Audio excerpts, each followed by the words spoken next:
भारत के इतिहास में कई योद्धा, शूरवीर, क्रांतिकारी हुए हैं जिन्होंने कभी बाहरी आक्रमण से देश की रक्षा की तो कभी राज्य के अंदर ही षड्यंत्रकारियों का सामना किया। ईस्ट इंडिया कंपनी से लेकर ब्रिटिश सरकार तक को लोहा मनवाया। इन शूरवीरों का नाम इतिहास के पन्नों में दर्ज है, लेकिन भारतीय इतिहास में कई महिलाओं के नाम भी शामिल है जो योद्धा महिलाओं के तौर पर अपना नाम सुनहरे अक्षरों में दर्ज करवा चुकी है। इन योद्धा महिलाओं ने पुरुषों के समान ही राज्य के दुश्मनों से टक्कर ली। कभी महल के अंदर से अपने पतियों व राजाओं का राज तिलक कर युद्ध के लिए भेजा तो कभी राज्य की रक्षा के लिए खुद तलवार उठा ली। इस वीडियो में मैं आपको 5 ऐसी महिला योद्धाओं के बारे में सामान्य जानकारी दूंगा। सबसे पहले पर बात करते हैं रानी दुर्गावती। चंदेल के राजपूत राजा के परिवार में रानी दुर्गावती का नाम इतिहास में दर्ज है। रानी दुर्गावती का विवाह गोंडवाना में हुआ, लेकिन पति की मौत के बाद रानी दुर्गावती ने बेटे का मार्गदर्शन करते हुए शासन किया।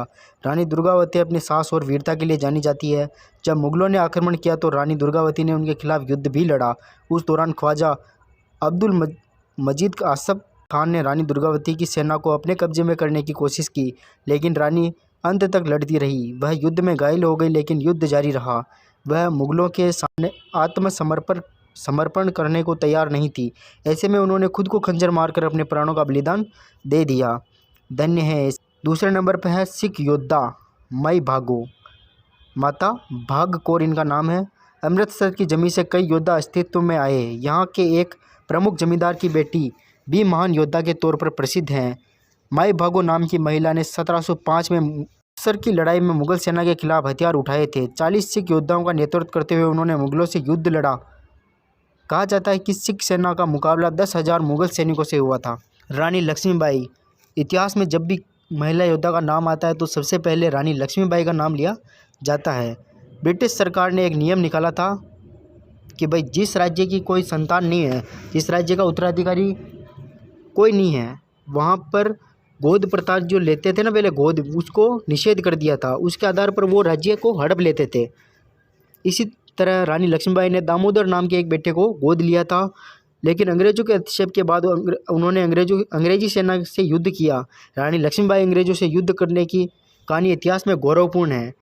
जब भी महिला योद्धाओं का नाम आता है तो सबसे पहले माँ रानी लक्ष्मीबाई का नाम लिया जाता है। और फिर हैं मराठा महारानी ताराबाई। छत्रपति राजा राम भोसले की रानी और प्रसिद्ध मराठा शासक छत्रपति शिवाजी महाराज की बहू ताराबाई भोसले भी भारत की उन महिला योद्धाओं में शामिल है जिनकी वीरता के किस्से आज भी सुनाए जाते हैं। ताराबाई भोसले ने पति की मृत्यु के बाद अपने राज्य को बचाने के लिए संघर्ष किया, मुगल सम्राट के खिलाफ युद्ध लड़ा। ताराबाई भोसले अपनी कुशल रणनीति के कारण औरंगजेब और उनकी सेना को हराने में सक्षम भी थी। कित्तूर चेन्नम्मा। 1824 में कर्नाटक की रियासत कित्तूर की महारानी Kittur Chennamma British India company के चूक के सिद्धांत के खिलाफ हो गई थी। बेटे और पति की मृत्यु के बाद उन्होंने राज्य संभाला तो अंग्रेजों ने उन्हें सत्ता हथियाने की कोशिश की। इस पर अंग्रेजों से उनकी लगातार लड़ाई जारी रही। बाद में उन्हें कैद कर लिया गया, लेकिन तब तक वह अंग्रेजों से कई बार आमना सामना कर चुकी थी। तो इतिहास में दर्ज थी ये 5 वीरांगनाएँ। और भी शूरवीर रहे हैं और भी योद्धा है, उन सभी को मेरा नमन। पर इस वीडियो में यही जानकारी है। धन्यवाद।